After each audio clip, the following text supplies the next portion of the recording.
Estamos de volta! Muito alegre de poder receber ele novamente. A gente amou a participação dele na semana passada. Ele que é de Goiânia, ele é um aleluiado, né?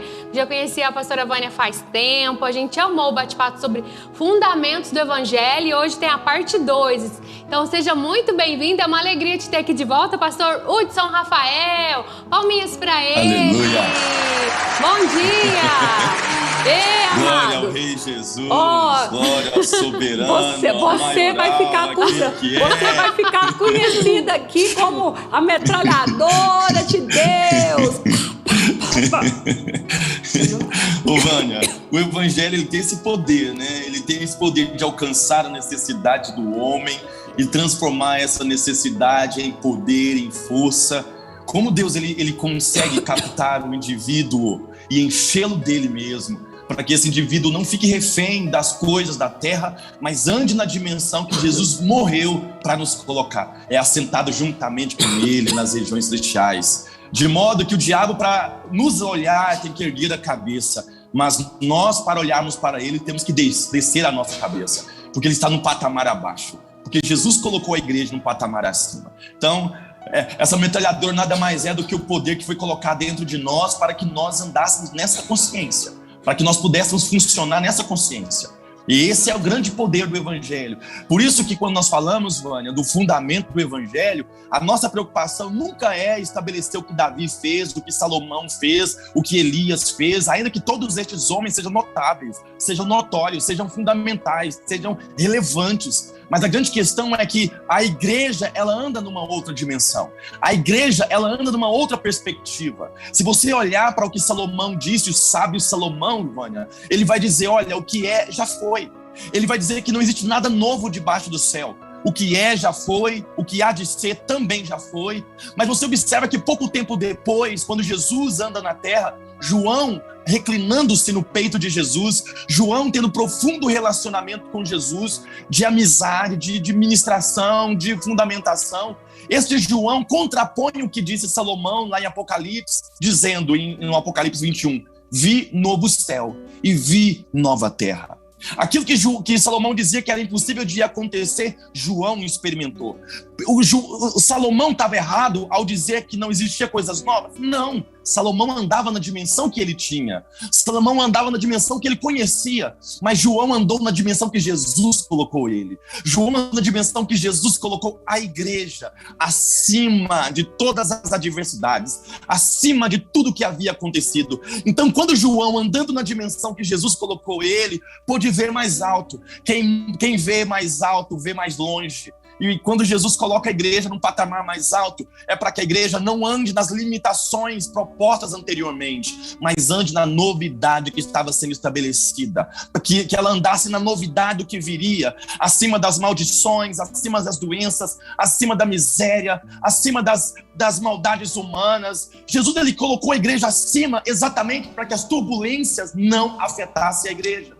A turbulência não afetasse a igreja. Você observa que quando você faz um voo, você fica acima das nuvens. Quando eu estava indo para São Paulo uma vez, Vânia, eu vi as nuvens pretas, e quando o avião subia, eu peguei chuva, tempestade. Mas quando ele chegou num patamar lá em cima, a tempestade ficou abaixo dele. Ela continuou acontecendo, mas abaixo da aeronave. Ela continuou existindo, mas abaixo da aeronave.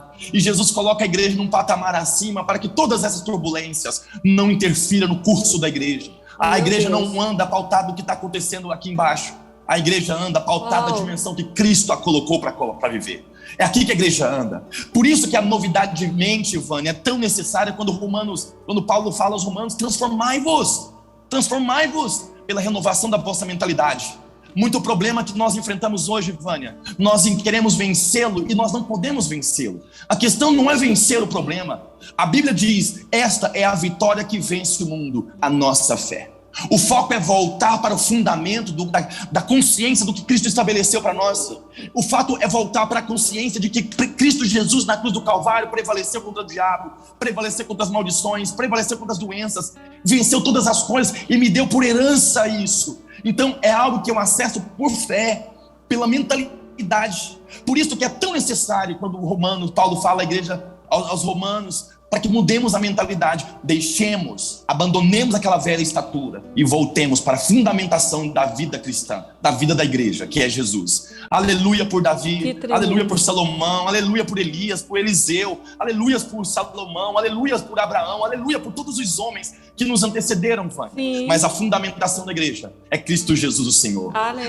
O que fundamenta a igreja é a vitalidade que Deus deu para a Jesus e colocou Jesus sobre o cabeça, para que a igreja andasse acima dessas turbulências e para que a igreja pudesse ver acima dessa turbulência. Então, você lembra, Vânia, quando a palavra diz que a palavra nunca volta vazia? Você já deve ter lido isso inúmeras vezes, deve ter ministrações suas sobre isso. A palavra nunca volta vazia. Mas por que a palavra nunca volta vazia? O que faz a palavra nunca voltar vazia? É porque quando Deus fala, Ele envia a palavra vem, Vânia, e ela nunca resolve o homem na dimensão que o homem está. A palavra nunca volta vazia, porque quando Deus fala, a palavra vem, pega aquele homem daquela situação, daquela dimensão e devolve aquele homem para a dimensão onde a palavra governa. Na dimensão onde a palavra governa, não tem principado, não tem potestade, não tem miséria, não tem doença. Na dimensão onde a palavra governa, quem vence é o homem que a palavra está pegando, é o homem que a palavra está domando, está enchendo, está fortalecendo. Por isso que a palavra nunca volta vazia. E quando eu sempre falo sobre o fundamento, Vânia, não é criando coisa nova, mas é voltando àquilo que está estabelecido, é voltando àquilo que está pronto. Lá em Jeremias 3,19, quando Deus fala sobre como eu vou te presentear com tudo isso, como que eu te darei a mais desejosa herança das nações, como que eu te coloco entre os filhos. Lá nesse texto, nós lembramos da outra vez, a resposta foi: você vai ser meu filho. E ao ser meu filho, eu assumo responsabilidade sobre você. E é daí para frente que o homem começa a andar. E é daí para frente que nós começamos a receber o que nós chamamos de vida no Espírito, que nada mais é do que uma vida pautada por fé. E não é teórica. Não é uma vida de teorias, de sermões. Existe um equívoco muito grande quando a palavra exortação, Vânia. A gente às vezes usa a palavra exortação como dar sermão, brigar. Mas não é esse o significado da palavra. Não é exortar mesmo. É dar ânimo. Exortar é animar, é levantar. Trazer para perto. Trazer para perto. Então, quando a Bíblia fala, eu te exorto, eu quero te animar. Eu quero te encorajar. Eu quero te levantar. A intenção de Deus nunca é ver o irmão sofrendo. A intenção de Deus nunca é ver o irmão padecendo. A intenção de Deus é encher o homem do que Deus é, poder bruto. E ninguém vence o poder bruto. A intenção de Deus é encher o homem do que ele é. Metralhadora, né? Ele começa a dizer, Vânia, vinde lá em Isaías, a gente tem uma noção muito equivocada do erro, porque nós pensamos, olha, eu erro, então eu paro. Eu peco e eu paro Deus. Eu peco e eu neutralizo Deus. Se você ler Isaías, Vânia, está escrito assim, Isaías diz: vinde, pois, e arrazoemos, diz o Senhor. Ainda que os vossos pecados sejam como escarlate, eu torná-los-ei branco como a lã. Aleluia! Agora, a grande questão ali é a aproximação. O que a palavra diz, né? Que os pecados que nos separam de Deus, não ele de nós. Ele está ali, não mas os pecados. Mas, Vânia, quando você vê Adão pecando no Éden, ele volta, ele vem conversar. Deus vem. Deus não tem problema com um homem que assume que errou. O problema de Deus sempre foi a máscara. Fingir que tá tudo bem, fingir que tá tudo legal. Deus não é um Deus de dissimulação. Deus é um Deus de realidade. Deus não tem medo de você dizer, Deus, tá doendo aqui. O problema de Deus é você dizer, não, Senhor, tá tudo bem. Mas Ele sabe que não tá. Deus ama a verdade no íntimo. Tanto é que os verdadeiros adoradores é quando ele aproxima de Deus e fala, eu tô mal, eu não tô bem. Vânia, Isaías era um homem na sua maneira de ser duro, severo, ok, mas houve um momento que ele aproximou-se do Senhor, ele contemplou o Senhor. Aí ele diz assim, meu Deus, eu sou um homem de lábios impuros e habito no meio de um povo de impuros lábios e meus olhos viram o Rei. Ele mudou, Vânia. Nós somos mudados quando somos aproximados. Sim. E a grande questão de Deus é nos manter perto. Por isso nos colocou na família. Por isso nos inseriu na família onde ninguém dá errado. Irmã Vânia, ninguém pode dar errado na família de Deus. Ninguém, ao ser introduzido na família, pode dar errado. Glória a Deus, e essa não é uma visão religiosa. Meu Deus. Essa não é uma visão, humana, não. É uma visão celestial. Porque na família, eu sou feito, é o pai, o Filho e o Espírito Santo. E eu sei que Jesus é o Filho notável, foi o primogênito, mas ele não é mais o unigênito de Deus. Ele deixou de ser o unigênito. Ele veio aqui para perder a posição de unigênito. Ele não é mais o único filho. Ele, ao morrer, ele comprou para Deus filhos. Ele deu para Deus filhos, ele gerou filhos. Porque todo homem que passou a crer no que Jesus fez, tornou-se filho do pai dele. Então ele passava a ganhar irmãos. A cada pessoa que cria, ele ganhava um irmão. A cada outra pessoa que cria, ele ganhava um irmão. A família cresceu. Então agora ele é o primogênito de vários irmãos. E quando nós falamos da família de Deus, Vânia, nós falamos do Pai, do Filho e do Espírito Santo. O Pai é o Pai, o Espírito Santo foi enviado, mas o Filho também sou eu. Quando eu falo da Trindade, Vânia, eu não estou colocando só Jesus em xeque, não. Porque Jesus é um filho, mas eu também sou. Eu tenho o Pai, eu tenho o Espírito e eu sou o Filho. Com você, a Trindade está completa. A Trindade está completa. O Pai, o Filho e o Espírito Santo está formado. Você não pode ser vencido. Não é porque você tem habilidade na terra. Não é porque você leu muito ou leu pouco, ou fez bem ou fez mal. É porque você tem a companhia de quem não pode perder. Você tem a natureza de quem não sabe o que é perder. Lá no Éden, Adão caiu, sim, mas o plano não caiu. Adão errou, sim, mas o plano não errou. Adão pecou, sim, mas o plano não pecou. E em Jesus a continuidade do plano. O plano de Deus é ficar perto de nós, para nos influenciar da natureza dele, para que nosso comportamento seja pautado no que ele é e não no que estão dizendo para nós. A intenção de Deus sempre é nos encher do que ele é, porque Deus sabia, irmãos, Deus sabia das complexidades que viriam no futuro. Sim. Deus sabia dos problemas que a terra enfrentaria, Deus sabia, mas ele não teve medo dos problemas, ele não teve medo dos receios, pelo contrário, ele disse: o Espírito que habita em vós é maior. Observe, ele não disse a habilidade que você construiu, ele não disse o conhecimento que você adquiriu, exatamente. Ele não disse os amigos influentes, não.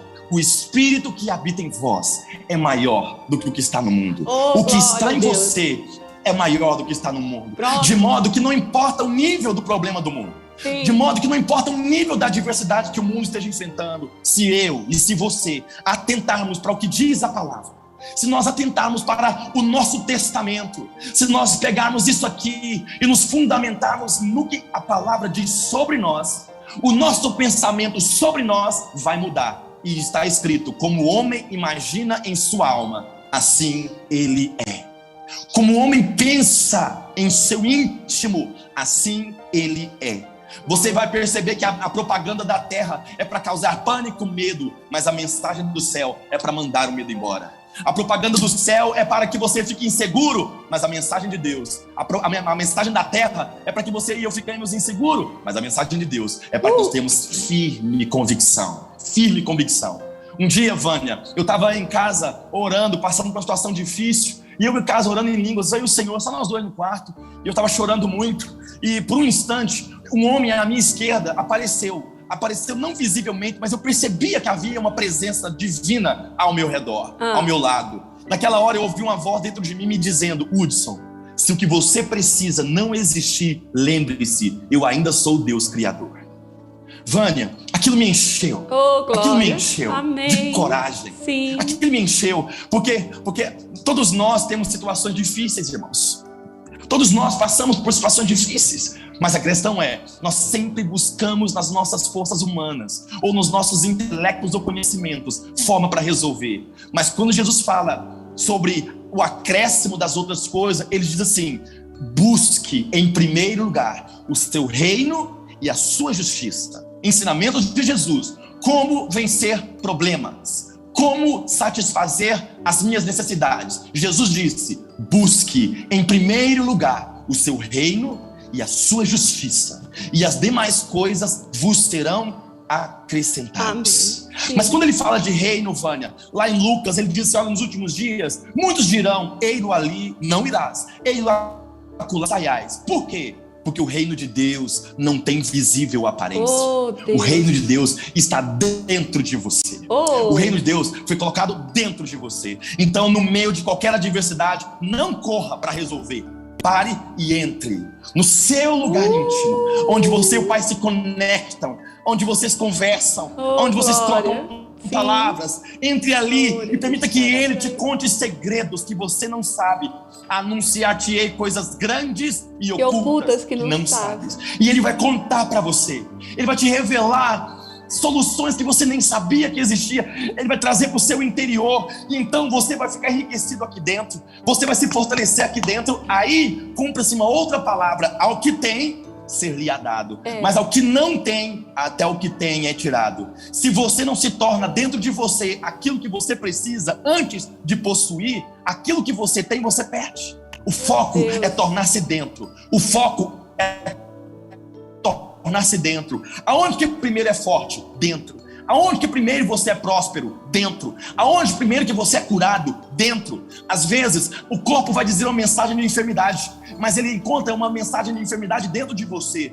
A palavra de Deus não trabalha com a mancha da pele. A palavra de Deus trabalha com resquício interior. Ele muda a imagem interior. A imagem exterior é consequência, mas a interior é fruto da ação de Deus. Por isso que a fundamentação no Evangelho nada mais é, Vânia, nada mais é do que voltar para os rudimentos do que Deus fala. Porque o que Deus fala não é para o meu mal. Deus não fala para que eu seja gospel, evangélico. Deus fala porque Ele é meu pai.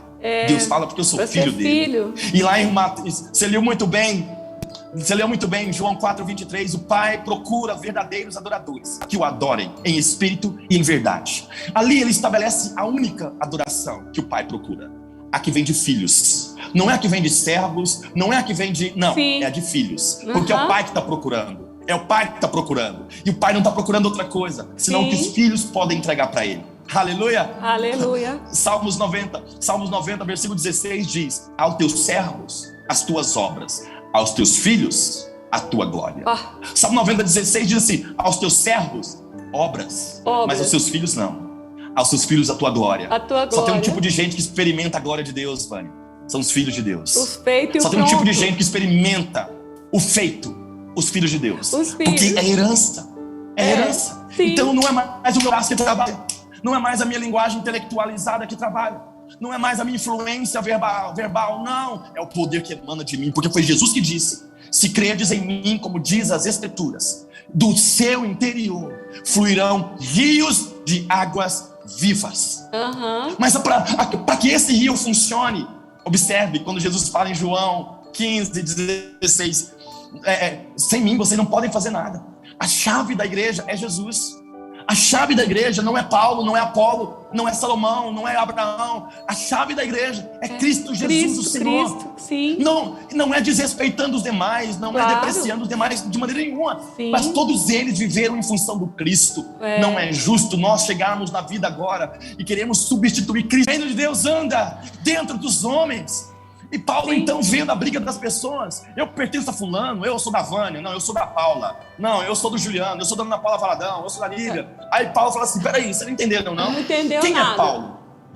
Peraí, quem é Paulo? Paulo perguntando: e quem é Apolo? Senão homens por meio de quem viestes a crer.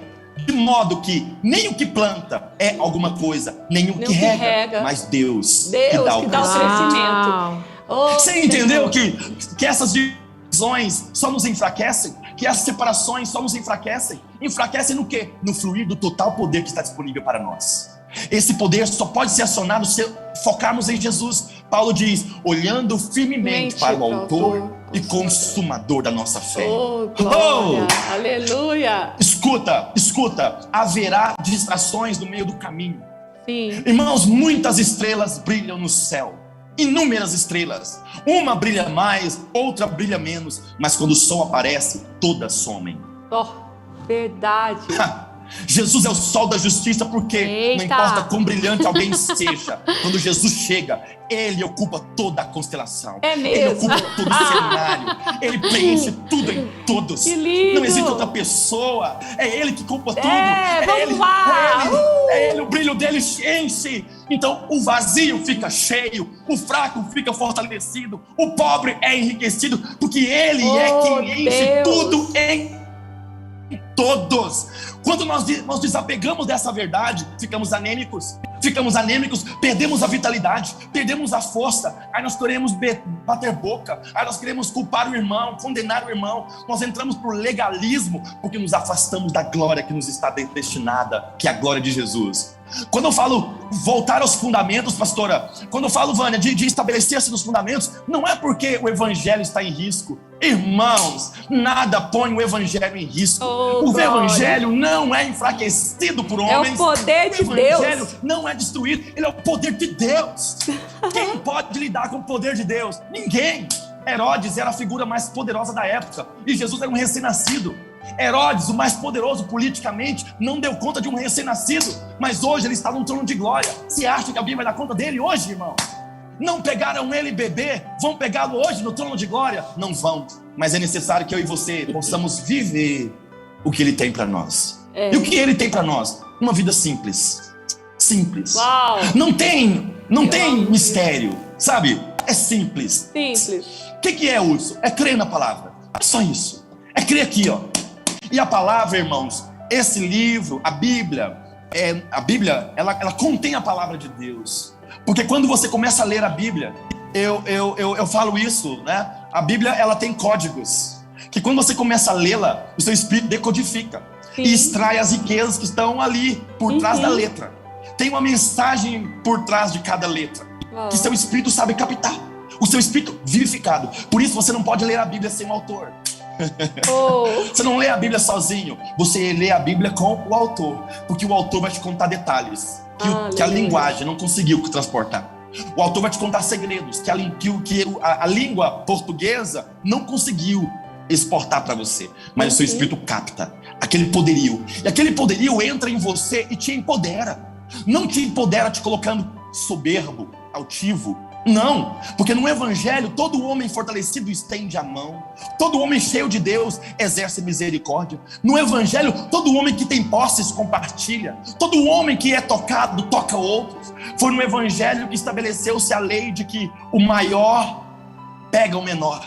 Por quê? Porque a lepra, na época que Jesus andava na terra, a lepra era uma doença muito contagiosa. Sim. E não se podia ter contato físico com o leproso. Toda pessoa que tivesse contato físico com o leproso recebia a lepra. Jesus inaugurou um outro caminho. O leproso que tocou no curado recebeu a cura que o curado tinha. É assim que o evangelho anda. Quem tocar em você vai receber o que você tem. O que você recebeu vai ser transferido. Se a consciência for alterada, o seu espírito vai ser alterado. A sua visão de si vai ser mudada. Porque nós temos aquela mania de achar que Deus, eu sou ninguém.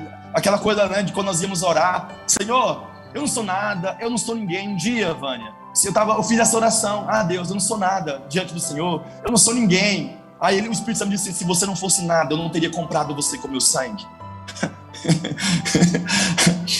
Perceba que nós temos valor. Muito. Perceba que nós somos valiosos para o Senhor. Valiosos mesmo. Não ao ponto de nos acharmos superiores aos irmãos, mas ao ponto de estendermos as mãos para os irmãos. E esse retorno do evangelho é sobre isso. É sobre nos enchermos. Porque ao invés de elegermos homens para ficar entre nós e Deus, nós vamos assumir o nosso lugar. Rasgado o véu, a gente entra. A gente entra, Vânia. O véu foi rasgado. Não tem mais limitação sobre nós. Não tem mais barreira sobre nós. Sim. Não tem mais limite para mim e nem para você. Sim. Aqui na mente. Aqui na mente. Esse é o poder que Deus deu para a igreja. Mas observe que Jesus ele condicionou isso. Se crerdes em mim, como diz as Escrituras, do seu interior fluirão rios de água viva. Aleluia. O problema é que quando a gente é acometido por situações, nós começamos a olhar para tudo que é visível e nos esquecemos de olhar para o que não é visível. Mas quando nós nos conectamos com a palavra de Deus e essa palavra começa a mudar a nossa autoimagem, ao invés de doente curado, ao invés de pobre próspero, ao invés de pedinte liberador, nosso comportamento muda, porque a fé, Vânia, é 100% comportamental. É impossível alguém falar que crê e não se comportar como tal. É verdade. A Bíblia chama isso de fé morta. Se você fala que crê, mas não se comporta, só está com a fala, com o discurso da fé, você não pode experimentar. Quando foi que o mar se abriu? Quando Israel andou. Quando foi que o fogo não queimou Sadraque? Quando eles entraram lá dentro.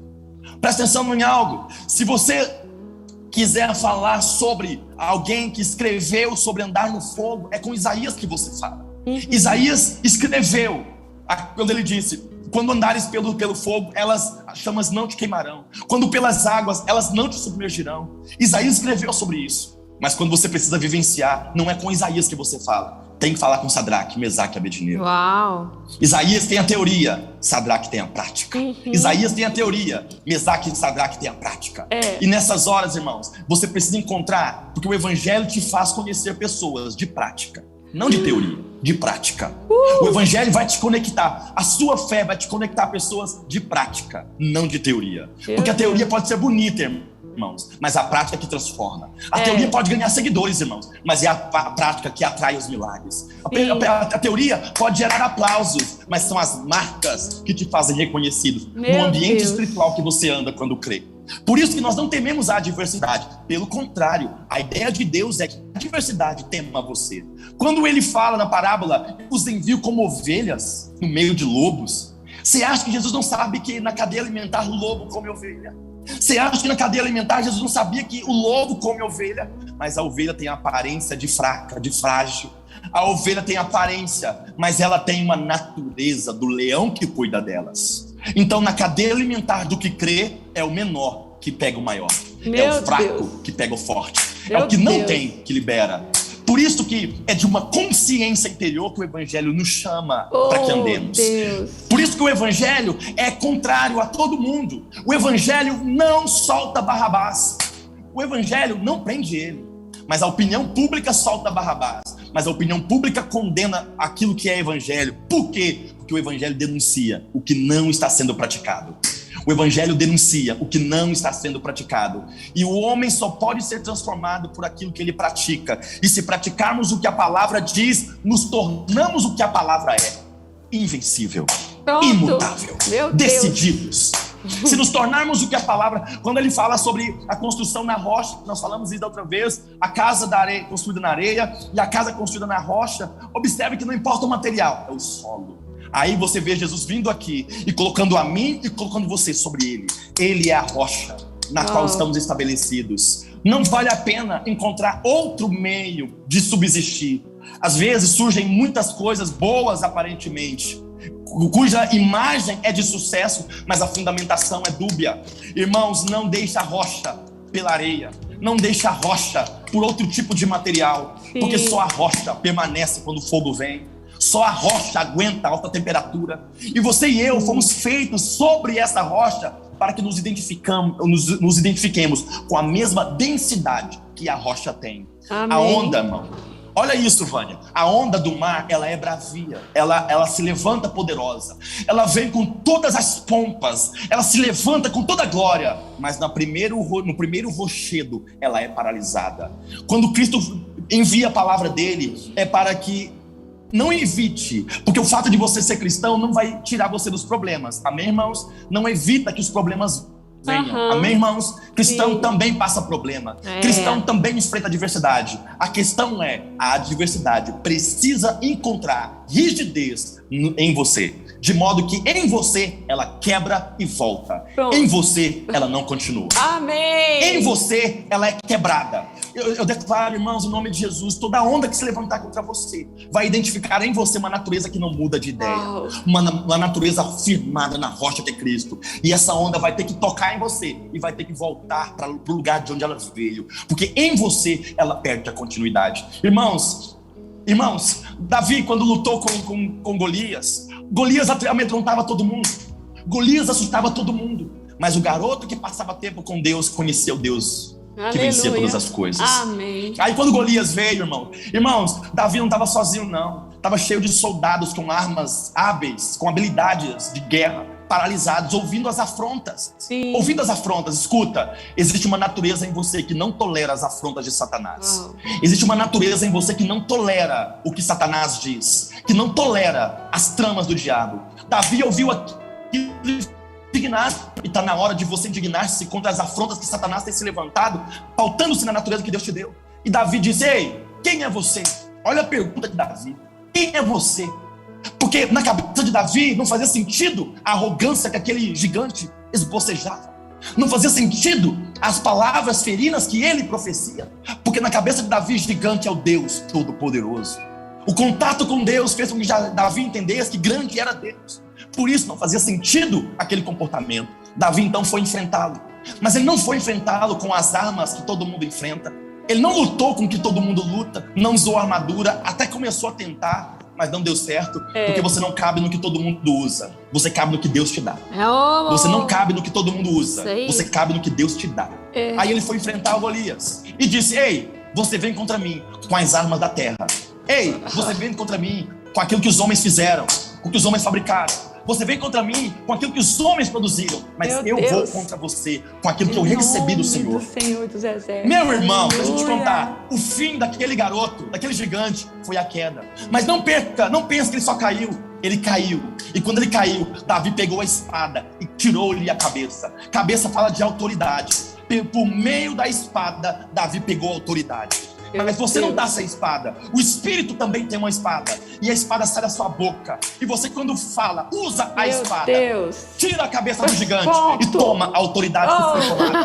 O que tomaram de você, o Espírito devolve. O que tiraram de você, o Espírito devolve. Por isso, não ande no que os homens usam. Ande no que Deus te dá. Amém!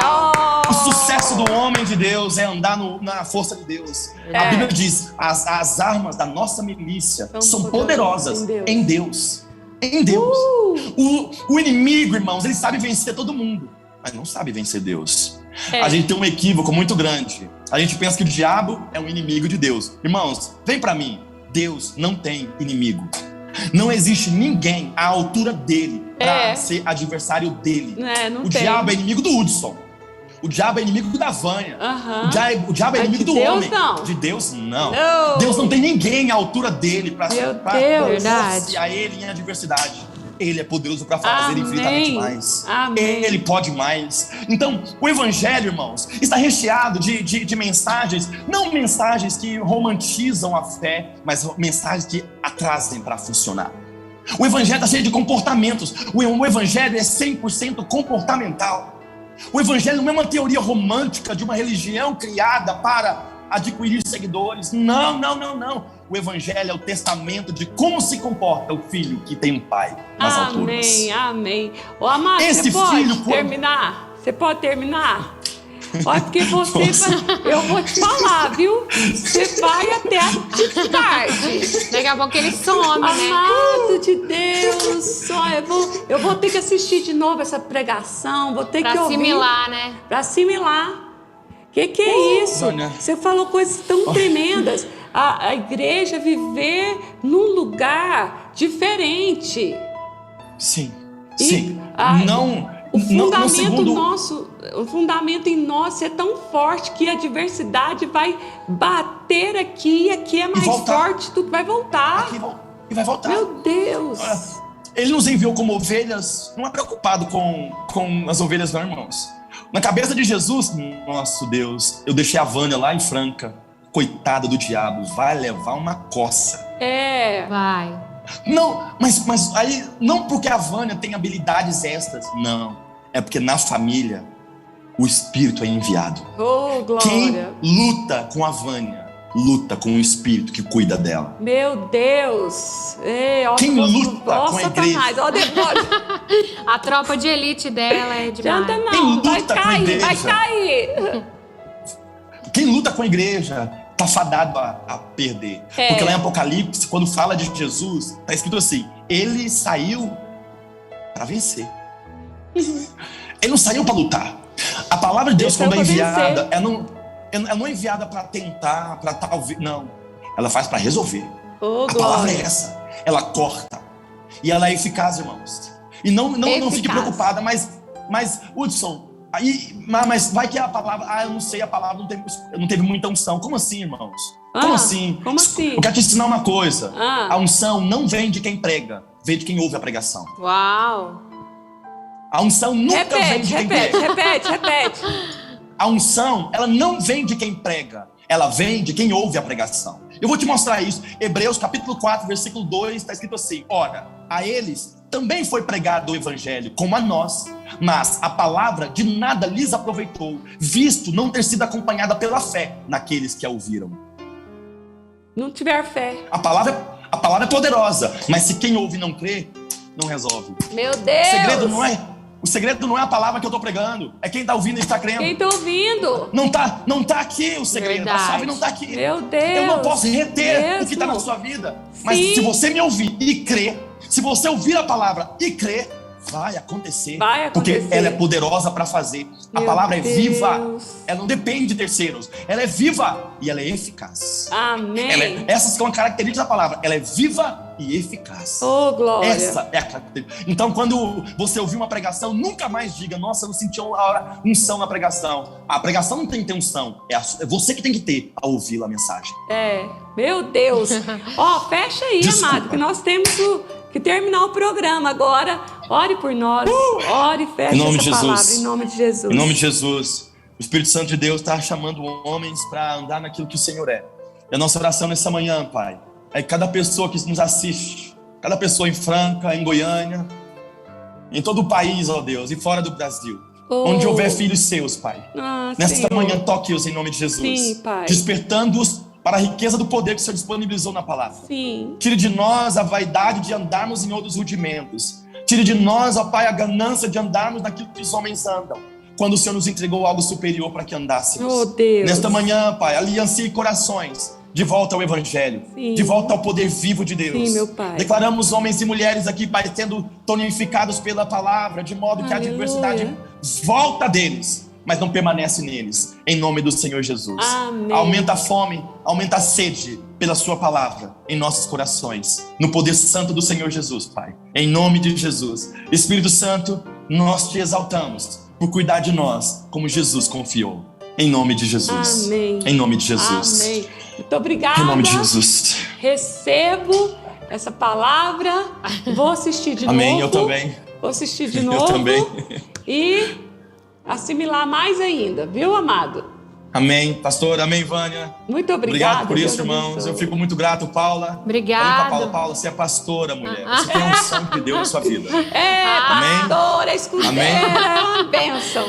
Tá bom. Amém. Eu recebo. Pastor não é um cargo, é uma função no corpo. É Amém? um É uma ofício. função que é executada. É um ofício. Então, assim, glória a Deus, Vânia. Obrigado por ser canal de Deus aí em Franca e liberar isso para todo o país, disponibilizar isso. Amém. E sobre a sua vida, sobre a vida de vocês. Amém. Poder de Deus. Amém. Em Muito nome de obrigada, Jesus. pastor Sobre a sua Hudson. vida também, o melhor do Senhor, Eu recebo. tá bom? Amém. Eu recebo, em nome de Jesus. Tudo de bom, Nos vemos amado. mais em nome de Jesus. A gente se vê, a gente em se breve, vê. parte 3.